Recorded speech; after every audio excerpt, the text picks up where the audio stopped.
दोस्तों, आज का टॉपिक हमारे आदि माँ बाप मनु और शत्रुपा के विषय में है। अपने जीवन के 10-20 मिनट पुण्य कर्मों में लगाने तथा भगवान के गुण लीला धाम को सुनकर अपने जीवन को धन्य बनाएं।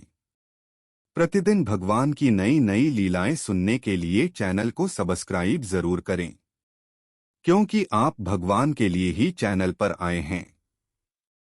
दोस्तों, तुलसीदास रामायण में यह बताया गया कि मनुष्यों की उत्पत्ति कैसे हुई। इस धरती के प्रथम पुरुष व स्त्री शत्रुपा थीं, जिससे मनुष्यों की यह अनुपम सृष्टि हुई। इन दोनों पति व पत्नियों के गुण, धर्म व आचरण बहुत अच्छे थे। मनु और शत्रुपा के पुत्र का नाम राजा उत्तानपाद था। राजा उत्तानपाद के पुत्र का नाम ध्रुव था। मनु के छोटे लड़के का नाम प्रियव्रत था। मनु व शत्रुपा की लड़की का नाम देवहूति था, जिसकी शादी करदम मुनि से हुई। कपिल मुनि देवहूति के पुत्र थे। मनु जी ने धरती पर बहुत समय तक राजपाट किया।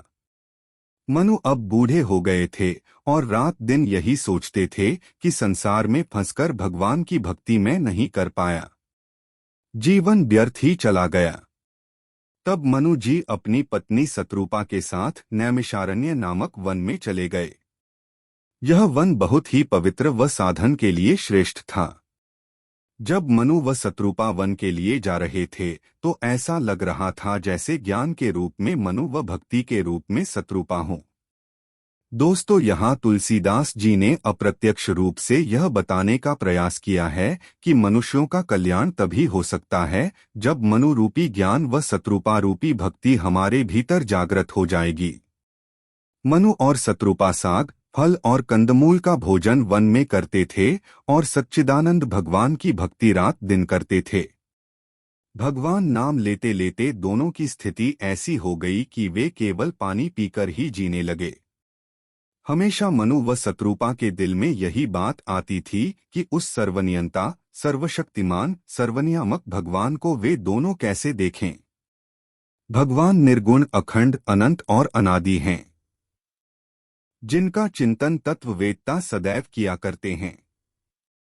भगवान का दूसरा नाम आनंद है, जिसकी तलाश हम इस संसार में करते हैं, जहां आनंद है ही नहीं। भगवान ऐसे हैं कि वह भक्त के वश में हो जाते हैं। ऐसा स्वामी कभी देखा है जो अपने नौकर का गुलाम हो? वह केवल हमारे राम जी ही हैं। भगवान के अंश से ही करोड़ों ब्रह्मांडों में करोड़ों ब्रह्मा, विष्णु व महेश निवास करते हैं। भगवान को कोई नहीं जान सकता, न ही देवता न ही मनुष्य। केवल रोकर निरंतर पुकारने से अंतःकरण शुद्ध होने पर वह दौड़े चले आते हैं। इस प्रकार मनु और शत्रुपा 6000 वर्ष तक जल पीकर ही रहे। इसके बाद 7000 वर्ष तक उन्होंने केवल वायु के बल पर अपने जीवन को चलाया। 10,000 वर्षों तक दोनों ने वायु को भी छोड़कर तपस्या की। दोनों एक पैर से खड़े रहे। उनकी अपार तपस्या को देखकर ब्रह्मा, विष्णु और शिवजी कई बार मुनिजी के पास आए। इन देवताओं ने मनु व शत्रुपा को अनेक प्रकार से लालच दिया और कहा कि कुछ वर मांगो।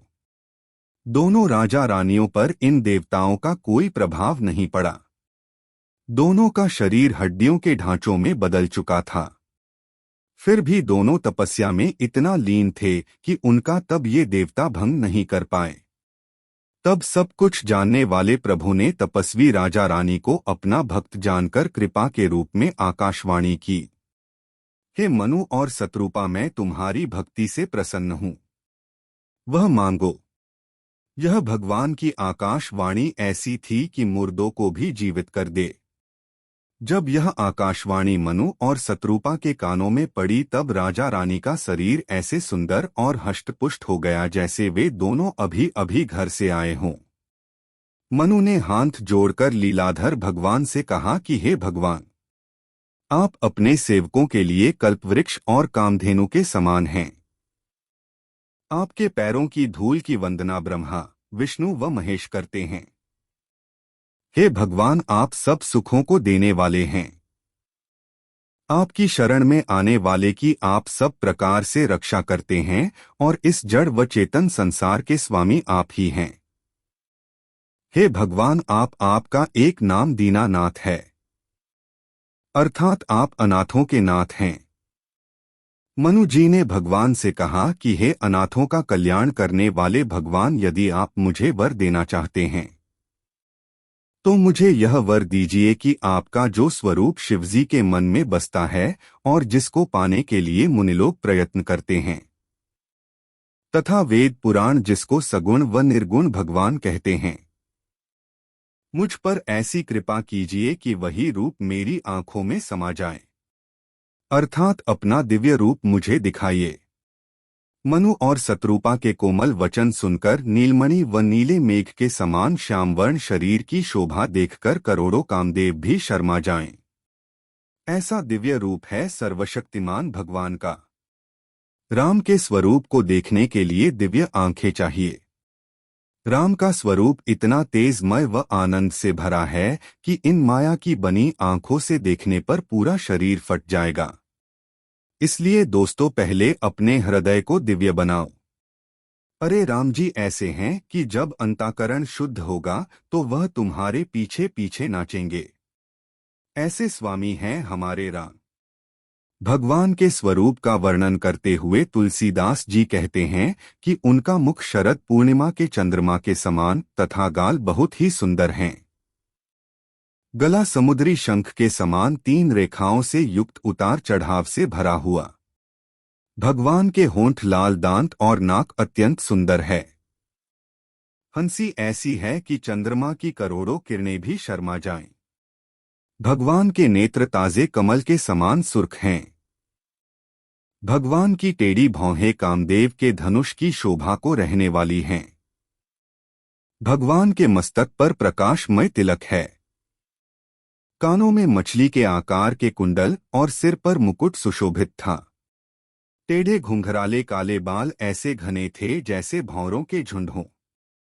हृदय पर सुंदर वनमाला, रत्नजड़ित हार और मणियों की माला आदि आभूषणों से युक्त हैं हमारे राम।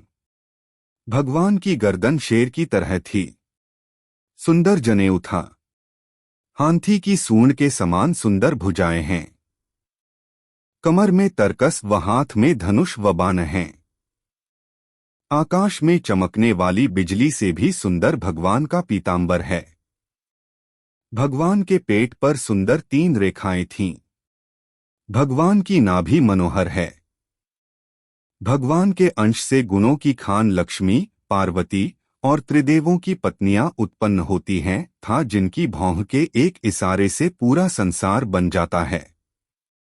वही भगवान राम सीता जी के पति ही सर्वशक्तिमान परमेश्वर हैं। जब मनु और शत्रुपा ने शोभा के समुद्र श्री राम जी को देखा तो उनकी आंखें खुली की खुली रह गईं। भगवान के रूप में इतना तेज और आनंद था कि मनु और शत्रुपा संसार को भूल गए। बस उस ब्रह्मांड नायक को देखते ही रह गए। दोनों राजा रानी इतने आनंद में खो गए कि अपने शरीर को भी भूल गए। दोनों अपने हाथों से भगवान के चरण पकड़ जमीन पर गिर पड़े। फिर भगवान बोले,